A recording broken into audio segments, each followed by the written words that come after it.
बताया था कि जमीन में मिठास है, जमीन में तेल है, जमीन में जो है कड़वाहट है, जमीन में नमक है, जमीन में पांचों छह जो रस है, सारे के सारे खट्टा, मीठा, नमकीन, कड़वा, तीखा, कसेला, ये सारे के सारे रस आपके मौजूद हैं, है ना। आंवले में 5 प्रकार के रस होते हैं, इसलिए आंवले को रसायन बोलते हैं। आंवले को रसायन इसलिए नहीं बोलते कि उसमें जो है कहीं से कोई शब्द आ गया है। जिसमें मैक्सिमम रस होते हैं वो रसायन होता है। आंवले में एक रस कम है, वो है लवण, नमक, वो आंवले में नहीं है। बाकी सारे रस आंवले में मौजूद है। इसीलिए आंवला खाने से आपके बाल काले होंगे, आपका पेट अच्छा होगा, आपका बीपी ठीक होगा, आपका शुगर ठीक होगा। आंवला जाना चाहिए बॉडी में, या तो मुरब्बे में चला जाए। हम कैंगन पानी में डाल के रख देते हैं आंवला। 9.5 pH का पानी लाते हैं, कांच का बर्तन लेते हैं ढक्कन वाला, उसमें 1-1.5 किलो आंवला डाल के रख देते हैं। रोज 3-4 आंवले खाते हैं, फिर खत्म हो जाते हैं, फिर उसमें डाल देते हैं। तो वो आंवले जो हैं बहुत ज़्यादा सड़ते ही नहीं, खराब ही नहीं होते और बहुत फ़ायदा करते हैं आंवले। तो क्योंकि वो इलेक्ट्रोलाइज हो जाता है आंवला, तो वो ज़्यादा फ़ायदा करता है ना। तो ये चीज़ों का ध्यान रखना है। आगे बढ़ते हैं, फटाफट आगे बढ़ो, है ना। बस, है ना। अभी इसके पीछे आगे जाना, थैलेसीमिया। हाँ, अभी थैलेसीमिया पेशेंट जिनमें खून नहीं बनता, उन पे एक स्टडी हुआ। उनको झरने के पास ले जाया गया, उसी मिट्टी पे उनको चलाया गया, झरने के पास ही रखा गया कि नंगे पैर इस पे चलते रहो झरने के आसपास की गीली मिट्टी पे। तो ये देखा गया, चौंकाने वाले आए, उनको जो खून की जरूरत पड़ रही थी ब्लड ट्रांसफ्यूजन की, वो जो है जरूरत उसमें कमी आ गई और बंद ही हो गई। क्योंकि धरती पे नंगे पैर चलना मतलब इलेक्ट्रॉन्स लेना। इसीलिए जब कैंगन वाटर लोग पीते हैं या कैंगन वाटर में पैर रख के बैठते हैं, तो उनका ब्लड ट्रांसफ्यूजन को उनकी ज़रूरत कम हो जाती है, आधी होती है, फिर कम हो जाती है। माइनर थैलेसीमिया में तो 100% अच्छे रिजल्ट आते हैं, और मेजर थैलेसीमिया में भी जो है 50-60% रिकवरी होती है, क्योंकि हमने भी इलेक्ट्रॉन्स दे दिए। इलेक्ट्रॉन्स किस में है? मट्टी में। इलेक्ट्रॉन्स किस में है? आपकी सब्जियों में। कब तक है? जब तक वो झाड़ से टिकी हुई है, लगी हुई। जैसे ही आपने उसको प्लग करके निकाल लिया, भले ही आप उसको कितना भी सूरज की धूप दे दो, उसको हवा दे दो, वो इलेक्ट्रॉन नहीं आने वाले उसमें, है ना। क्योंकि वो न जाने कब वो टमाटर, कब वो लौकी, कब वो कुमड़ा आपके घर आ रहा है। आगे बढ़ते हैं, इसलिए इसकी इंपॉर्टेंस है। ये स्टडी कहती है कि अगर किसी को कैंसर हो जाए, सेकंड के हिसाब से बताया गया है कि आपकी को जीरो करना है वोल्टेज, मट्टी पे खड़े हो जाइए।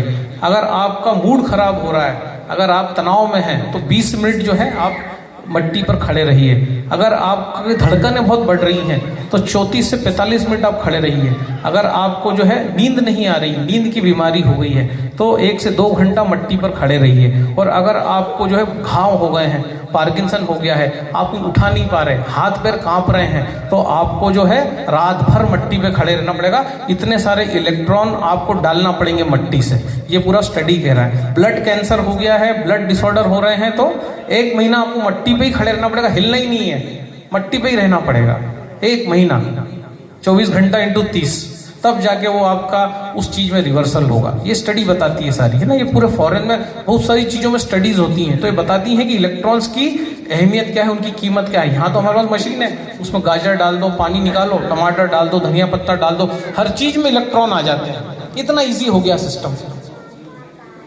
इलेक्ट्रॉन्स को पैदा करना इतना कठिन है, लेकिन मशीन टेक्नोलॉजी से क्या हुआ, प्लेटिनम और टाइटेनियम से पानी में इलेक्ट्रॉन्स जनरेट हो गए। इलेक्ट्रॉन्स जनरेट हो गए, आपने डाल दी, सब्जी डाल दी, सब उसके अंदर चले गए। वो आपने खा ली, वो आपके अंदर चले गए। आपने पानी पिया, फिर इलेक्ट्रॉन चले गए। आपने पैर डिप किए, फिर इलेक्ट्रॉन चले गए। मतलब बार बार आपकी बॉडी में इलेक्ट्रॉन जा रहे हैं। ये इलेक्ट्रॉन जो जा रहे हैं, ये आपको हीलिंग कर रहे हैं। इसलिए बोला जाता है हीलिंग इज वोल्टेज। अपना वोल्टेज बढ़ा लो, हील हो जाओ।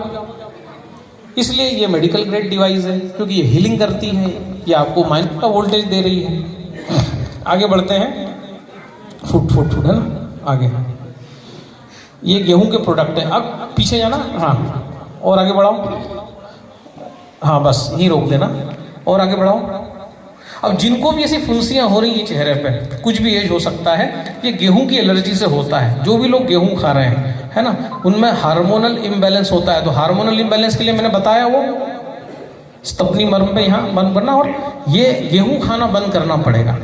अगर आप गेहूं खाना बंद करते हैं, तो ये फुंसियाँ जो हैं, ये 15 दिन में ऑटोमेटिकली चेहरे से चली जाएंगी। ये गेहूं की एलर्जी के कारण ये फुंसियाँ होती है। आप कितनी भी क्रीम लगा लो, कितने पाउडर लगा लो, कितने डॉक्टर बदल लो, सिर्फ गेहूं बदल दो, उसकी जगह आप कोदो पे आ जाओ, उसकी जगह ज्वार बाजरा मक्का पे आ जाओ, ये फुंसियाँ चली जाएंगी। थोड़ा पीछे लेना स्लाइड को, है ना।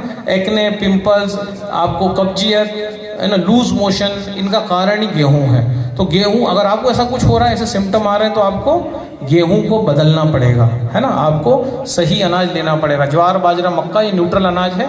कोदो जो है वो आपका जो है पॉजिटिव ग्रेन है। कोदो है, कोदो तो यहीं उगता है, मेरे को लगता है ना सर, कोदो ये यहीं का अनाज है, वो तो लोकल। आगे बढ़ते हैं,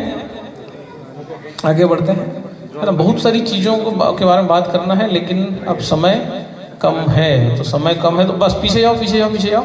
अब जिस किसी का भी थायराइड बढ़ रहा है, थायराइड की समस्या है, TSH बढ़ रहा है, ये लोटस लीफ, कमल की पत्ती आती है, इसको ले लें, सुखा लें, इसका पाउडर बना लें। खाना खाने के बाद, बड़ा हो तो 3 ग्राम सुबह शाम, बच्चा हो तो इसका आधा जो है खाना खाने के घंटे बाद लेना है। कमल की पत्ती का चूर्ण, फूल की बात नहीं कर रहा, फूल मत सूखा के खा लेना, कोई काम नहीं करेगा, है ना। पत्ती की बात कर रहा हूँ मैं, हरी। जिसको भी थायराइड हो गया, ये जो ग्लूटीन जो फंसा है, रोटी आपको पता है 21 दिन में निकलती है बॉडी से। अभी खिलाएंगे आपको रोटी, 21 दिन बाद निकलेगी। तो ये जो ग्लूटीन है ये चिपका रहता है, इसको खुरच के निकालती है ये पत्ती, और जब ये ग्लूटीन निकल जाता है तब आपको जो है आपका शुगर नॉर्मल हो जाता है। ठीक है, आगे बढ़ाना इसको और आगे, है ना। अब जिस रात आप सो नहीं पाए, नींद क्यों जरूरी है? आयुर्वेद कहता है 12 से 5 ये नींद जरूरी है, 12 से 4 बजे बाद की नींद आपकी किसी काम की नहीं। मतलब अगर 10 से 4 सो रहे हैं तो बहुत ही अच्छा है। दिन में आप सोते हैं पॉइजनस है।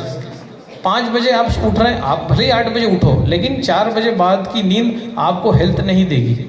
आपके ऊपर है आपको कब उठना है। लेकिन अगर आप 2 बजे सो रहे हैं, है ना, सास भी कभी बहू ही देख के कि मैं तो आज पूरे ही निपटा दूंगी, है ना, तो उसका होगा क्या कि आपका शरीर अधिक शुगर मांगेगा। अगले दिन आपको बहुत ज़्यादा मीठा खाने की इच्छा होगी, क्रेविंग होगी, दूध शक्कर लेने की, मिठाई लेने की, मीठी चाय पीने की, क्योंकि आप रात को सोए नहीं।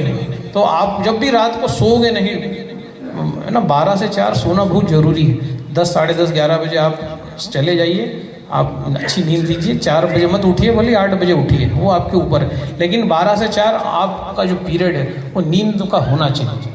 नेक्स्ट आगे बढ़ते हैं, है ना। जब भी आप जंक फूड लेते हैं तब भी आपका नींद डिस्टर्ब होता है, ये सब चीज़ें होती हैं। अधिकतर लोग संडे को जंक फूड लेते हैं, आपका सोमवार खराब हो जाएगा। संडे को बहुत लोग जाते हैं चाट पकोड़ा, है ना, ये मैगी, ये पिज़्ज़ा, ये सब खाते हैं। संडे को जब भी खाएंगे मंडे डिस्टर्ब होगा आपका। तो कभी भी जो है संडे को पिकनिक मत बनाइए ना। संडे जो है साउंड स्लीप डिस्टर्ब होगी आपकी। गहरी नींद ज़रूरी है और आपका जो है क्रिएटिविटी ख़त्म हो जाएगी। अगर आप संडे को जंकिंग करेंगे तो संडे को अच्छा खाना खाइए, दाल भात रोटी सब्जी सलाद, आपका अंकुरित, आपका जो है मूंग की दाल, बैंगन का भरता, ऐसी चीज़ें आप जो है लीजिए। ना कि आप मैकडोनल्ड्स में जाएं, पिज़्ज़ा खाएं, उटपटांग चीज़ें खाएं, समोसे खाएं, कचौरी खाएं, है ना। समोसा कचौरी भी देखिए बड़ी नायाब तरीके से बनाई गई है। समोसा जो बनता है आलू, मैंने बताया ज़मीन के नीचे की सारी चीज़ें अल्कलाइन होती हैं, तो समोसे में आलू अल्कलाइन हो गया। अब उसको उन्होंने कोटिंग कर दी मैदे से, मैदा गेहूं से बनता है, गेहूं एसिडिक हो गया। अब उसको उन्होंने तेल में तला, तेल भी एसिडिक है, तो वो पूरी डिश क्या हो गई, एसिडिक हो गई।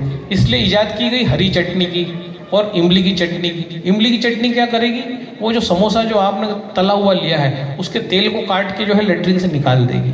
उसके बाद हरी चटनी क्या करेगी, आपने इतना जो एसिड लिया है उसको जो है अल्कलाइन कर देगी। तो कभी भी समोसा सूखा नहीं खाना है ना। दुकान वाला जानबूझ के देता है, चटनी दूं क्या 3 बार पूछता है, मना करते हो तो वो उसका मनोबल गिर जाता है समोसे वाले का।